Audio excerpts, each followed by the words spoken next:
All right, guys, Ronin Man here. We're driving to Watsonville with a buddy of mine, and I'm just, one of the fucking most difficult things about, this channel and basically what we call red pill knowledge, like red pill is like figuring out the way the world is not what you thought, right? The way it really is when I was, and I talked about this in like my journey, red pill, I think it's called.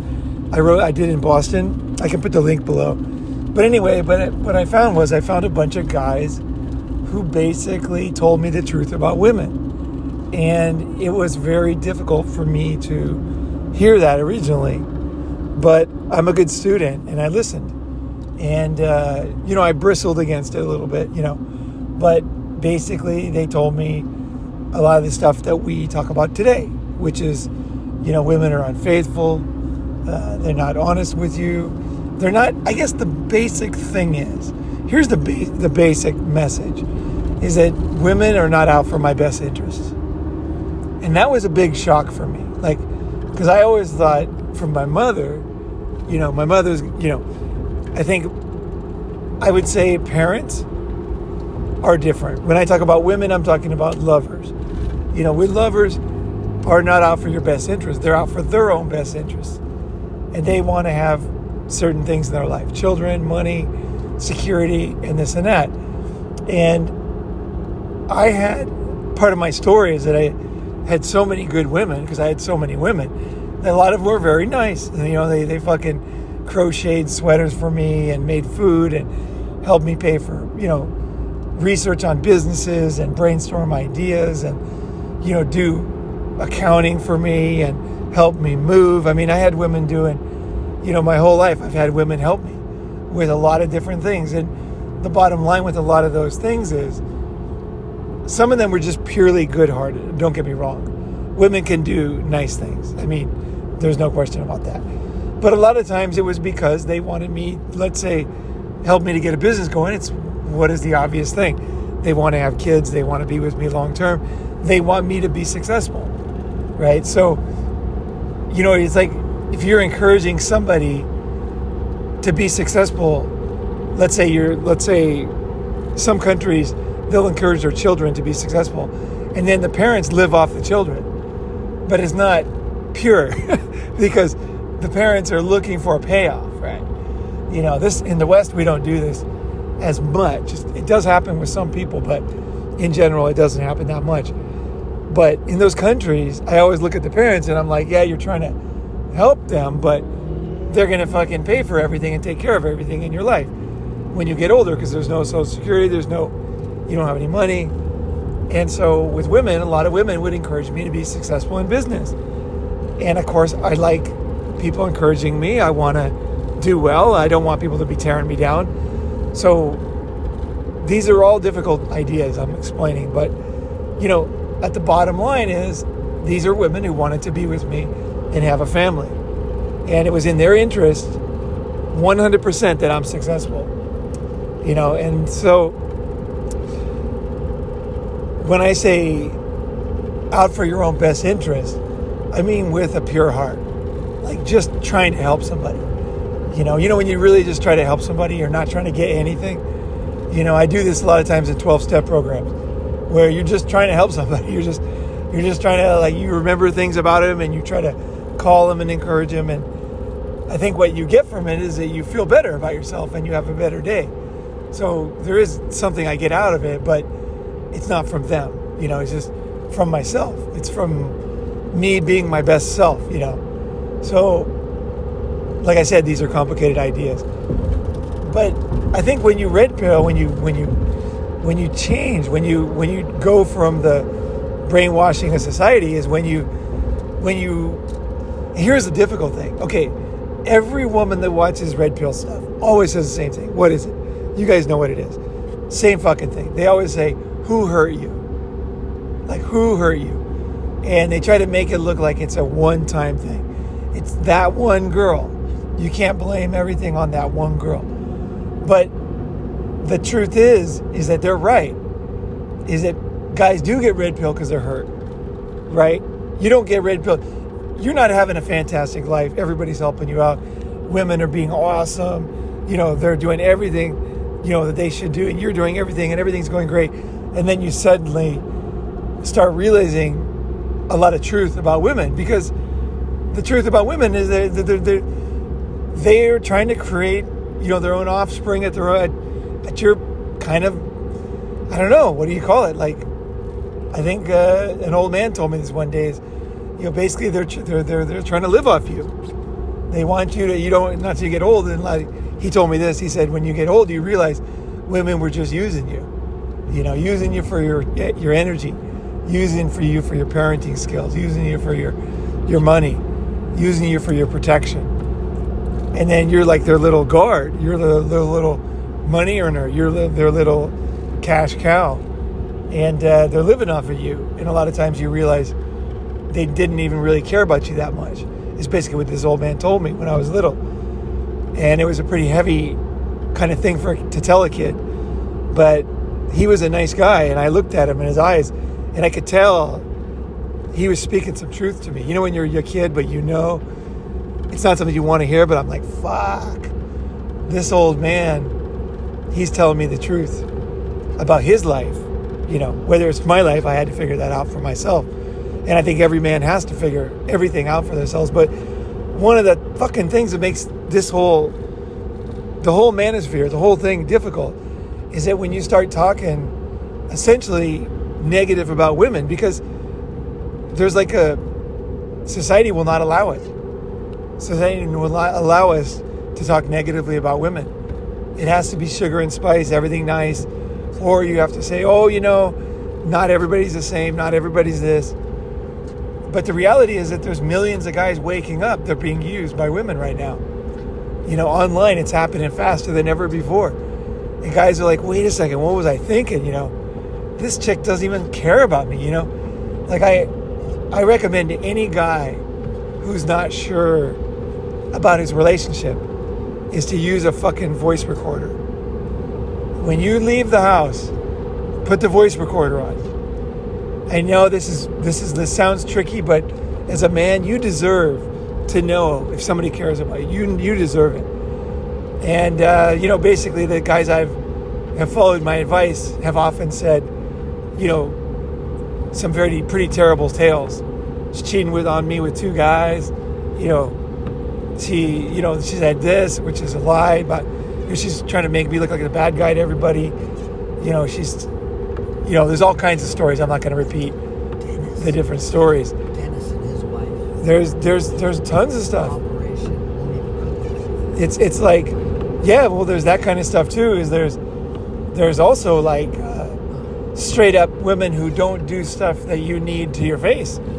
Like, I had a girl before, and when she would get angry, which was all the time, she was always angry, she would not take care of me when I was sick. It was the first girl I've ever met like that. She would not take care of me.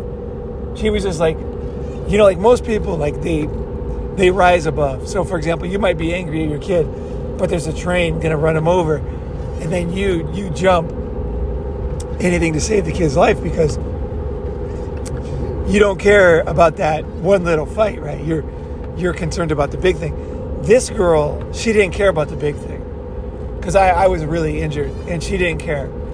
She was just like, fuck you, die alone. Until you apologize, until we're better, fuck you. And I was like, whoa, I felt the cold wind of the world on me that time. And, that was the way she was. And she was a weird girl, too. She had another thing I caught, which was not easy for me to accept even, that she was like this. But we got this little kitten, right? I saved this kitten off the street. It was never been fed. It had afterbirth on it. He was dying. He had never eaten. His mother, somebody had abandoned him, side of the road in China. I picked him up. My friend Jason, his sister was a veterinarian. She told us what to do, and we shoved milk down his mouth after he was ready to die after like 6 days of no food after being born. And we saved the cat's life. The cat was fucking great and ended up being a great cat. And then as soon as the cat was, maybe 2 months old, this girl, she goes, let's get rid of him. She goes, I hate cats. She goes, I love kittens. I like babies, but I don't like kids. She goes, I hate kids. She goes, I don't want kids, and I don't like cats, and I don't like dogs. I like puppies and kittens, and then I get rid of them. And I was like, whoa, I thought she was joking. I was like, wait. She's like, no, I'm serious. Let's get rid of him. He's a pain in the ass now. And she was in love with this cat like a month before that. And I was just like, how could you be that cold, And she was the same girl who didn't help me when I was really in a bad way, right? And, I realized that there's other things I've learned about life. One of them is I've heard women talk about kids before. And there's a lot of women who don't love their own children. And there's a lot of women who regret having babies. A lot of women. A lot more women than you think. Let's put it that way. And, we have this idea that somehow they're going to miraculously become mothers when they have a baby. And there's a lot of women out there. And there's even books and articles about it. A German, I forgot the name of her, but it wasn't Esther Villar, but there was another German. She wrote an article about it in Germany, about how she basically doesn't like her own children. And she regrets having children. And she said they basically never give her any joy. But because society is so against this, doesn't want to accept that women cannot love their own children, she said she has to pretend, that she loves her kid, but she absolutely despises her kids. And she cannot wait till they're gone. And she doesn't care if they ever call her on the phone again. She doesn't like her kids. And the kids are nice. Like, there's nothing wrong with the kids. And she admits that. She just doesn't like kids. She just doesn't like them. And, the thing about women is when they express these type of feelings, that article in German was one of the most successful articles of all time in Germany, I heard, because there were so many women who agreed with it. And they secretly said, I'm the same way. And I could never admit it because it seems inhumane, And I think with the internet, we're going to have more and more women telling the truth, and not saying that all women don't like kids. That's definitely not the case. But there are a significant number of women who don't love their own children and regret having them. And I've heard this in my own life. I'm not going to repeat any stories because this one's just too sensitive. And if anybody figured out who it was that had told me, or I heard them talking about it, it would just be not good. So I'm not going to go into this one, but the specifics. But I will tell you that I have heard it in my life. And it's real. It's very real. But society wants to believe women are fucking angels, And it's not that, and here the red pill is not, it's not that people are devils. It's that you need to protect yourself and that life isn't what you think, You got to be ready for anything as a man. Ready for anybody to break in your house at any time. Ready for any emotional, terrible, difficult pill to swallow, That's what a man is. A man is able to take the lumps in life, and when he dies, you give a big smile. It's like, I fucking did it. Navigated this fucking world. Did the things I needed to do. I was on my fucking path, right? And I think that's what a lot of women do to men, is they take them off their path. Men have a path. We have something that we're here to do. We're something that we're made to do.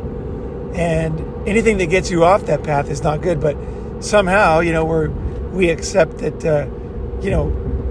talk to any old man who's married, he's going to tell you, I wanted to do this, I wanted to do that, but I was married and, blah, blah, blah, blah, blah. One more guy didn't live his destiny, right? And so I think a lot of it is just accepting that there is some very dark reality about women out there. And you just have to know, I guess the best way to do it is this way. Here's the best way. Don't study my ideas. Don't listen to somebody else. Just keep your eyes open. Just keep your fucking eyes open in life. And when you see it, don't ignore it. Don't tell anybody, but notice it. Do yourself a major favor. Accept reality. And just say, you know what? I thought this, and you know what? That ain't fucking true. And I'm going to hold on to that. And the way I think about it is this. Here's my little mind trick. Is I took some pictures of people. And, I take a lot of pictures. And what's really interesting about pictures is they capture moments that people don't want captured. those are the pictures you want to look at. Because those are the pictures that tell, sometimes, not always, sometimes it's just a bad fucking picture, right? A lot of times it's just a bad picture. But there are times when the camera is almost like giving you a message, showing you the reality of somebody. But in real life, when they're talking all nice to you, when they're prettying up things, you can't see it. But in a picture, it all becomes very real. And you're like, oh yeah, damn, I remember that. That guy or girl, whatever it was in the picture, was really fucking angry that day. And they were fucking pissed off about that. And then you can, it's not that the picture convinces you of anything. It's the picture breaks you through your own denial. It's like, in the 12-step programs, we have the bottom, right? And when you get to your bottom, the bottom is not the worst thing that ever happened to you. What the bottom is when it could be something like this, where you wake up and you see your life the way it is. And you see what your actions, the damage is causing you. And you can see it. It's not the worst thing that ever happened, but you suddenly realize what you're becoming. And that moment is precious because it doesn't last very long. And that's why you have to make decisions very quickly, because if you don't act on that moment of clarity, you will immediately go back into your kind of dream. And then maybe 10 years later, 5 years later, whatever, you might have another moment of clarity, And I had a moment of clarity New Year's Eve, 1986. And that moment of clarity has lived on to this day, And that clarity might have saved my life. And it wasn't that I was doing this massive amount or anything was so bad in my life. It was what I was becoming.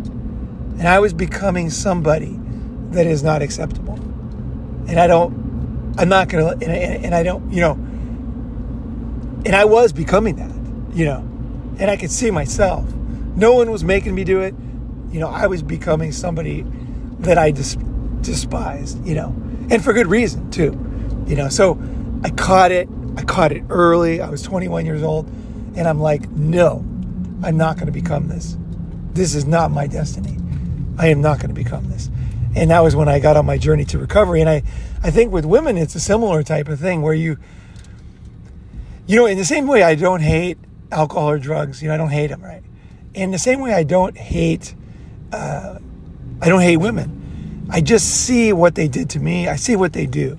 And I can kind of see, okay, they can lead you astray, right? Now, there are good sides to drinking. I was at a party the other day, everyone was drinking, it was great. No problem. I'm not against drinking. A lot of people drink. It's not a perfect analogy, But for me, accepting that something can destroy your life doesn't mean you hate it. Because I don't hate alcohol. In fact, I still look at alcohol and I think, oh yeah. When I smell some good red wine, I think, yeah, it smells good, It's like, okay, And same thing with tobacco. I don't do tobacco anymore. But when I see tobacco, a lot of times I think, fuck, I'd like to chew some tobacco, you know what I mean? Especially when I smell the wintergreen stuff. I say, oh man, because I chewed tobacco for like 20 years, but I don't hate it. I still like it, but I don't do it, right? And I think that's the attitude, the best attitude with women, is you catch things in real life, you don't let yourself go back into a dream, but at the same time, you're not filled with hatred because there's nothing to hate. Like I don't hate tobacco because I don't do tobacco, right? I don't hate alcohol because I'm not a slave to my own issue with alcohol, right? So because of that, and other people are fine, I can enjoy my life. I can buy a girl a glass of wine, or, you know what I mean? I can give people a bottle of wine for a party because no problem, no hatred, nothing. I think with women, the way to go is, half the world's women, right? A lot of your job prospects, interviews, promotions, investors, and a lot of your people in the world, friends, they're women. And you go to every fucking bank and any supermarket, you're going to meet women. And the thing is, women are just like us, highly evolved, incredibly intelligent creatures. And to be fair, a lot of the things I'm talking about that they do is because they're so good at what they do, getting what they want. You know what I mean? And it's up to us to be good to ourselves and to make sure that we take care of ourselves And for a man, being on your purpose, that is my number one thing. I think you got to be on your purpose. And with me, with Ronin Man and sharing these ideas, this is my purpose right now, period. This is what I'm into, and that's what makes me happy, and the summits, meeting guys, helping guys, I want to take it to the next level. I want to take it to a nonprofit, or whether it's a profit or nonprofit, doesn't matter. But I want to be able to help guys beyond words, so that when the guys see a guy in trouble, we can whisk him away to another country. We can whisk him away to another world. Let him see another reality. When we see somebody in trouble, we can actually help them, right? Put money down to make a difference, right? Because sometimes you just need good, kind words. That's enough for most people. But there are times when you need some strategic help and monetary help, physical help, whatever it is. Carrying things, doing something, figuring something out, getting a lawsuit, working on a lawsuit, whatever it is that guys need. Sometimes guys need to get the hell out of a bad situation, and that's what good friends are for, right? But that's what I live for. That's what I'm doing right now. So if you're wondering, what your purpose is, I think I don't have the answer to that one. And it took me a long time to find mine. So hang in there, you'll find it. Trust me. You will find it, because it's your fucking purpose. Your purpose will come to you. The more you clean out the bullshit of your life, clean out the time wasters, clean out the people that don't have your best interest in mind, and keep yourself at least keep yourself at the very worst case scenario, in great shape, saving money, doing all the right things, right? That's what puts you into the good position where your purpose will come, because your mind is clear. That's why you clear out the personal problems. That's why you clear them out. You get rid of them. You clean your desk off, right? And then you got a chance for something to come along, right? When you're full of bullshit, when you're confused, when you're regretting everything, when you're doing that, obviously your purpose is probably not going to come to you, because your purpose is like a poem or a flower. It's like of all the things in the world, what is the thing that is going to make you, that you were here to do, you were born here to do? It's not an obvious thing sometimes. Mine came along slowly. I started on my purpose in 1991 when I got the book, The Manipulated Man and The Predatory Female and Nice Guys Don't Get Laid. I read those 3 books over and over and over. And I was just like, I started proselytizing this information. And I got burned by guy after guy who told their girlfriends and said bad things about me. I've been destroyed 1,000,000 times on this. But I never give up, because I don't give a fuck. It's my purpose, right? This is what I'm here for. So it's like, whatever. It's been burned to the ground before, and it might be burned to the ground again, right? And that's fine with me. That's totally fine with me. I can take it. I can fucking take it. No problem. The first time there's a great song. I'll end on this. The first cut is the deepest. And I love that song. So much truth in that song. The girl I broke up with, Judy, in high school, that was the worst. That was the worst breakup of my entire life. The first cut is the deepest, right? Same with a betrayal by a friend over trying to help them with women. That is the first one is the worst. Once you get over that, you get over a few of them, you start to see the patterns. You start to realize, that you're not trying to live a lie, anymore. So it's like there's nothing to save, really. It's like you're all in, right? You're like, I'm into this. Fuck this. I'm not going to put up with this shit. No way. And it's like, and here's what happens. Conversely, when you're all in, less people backstab you. So, go figure. All right, guys. We arrived here in Watsonville. Farms everywhere. All right, guys. Thanks for listening.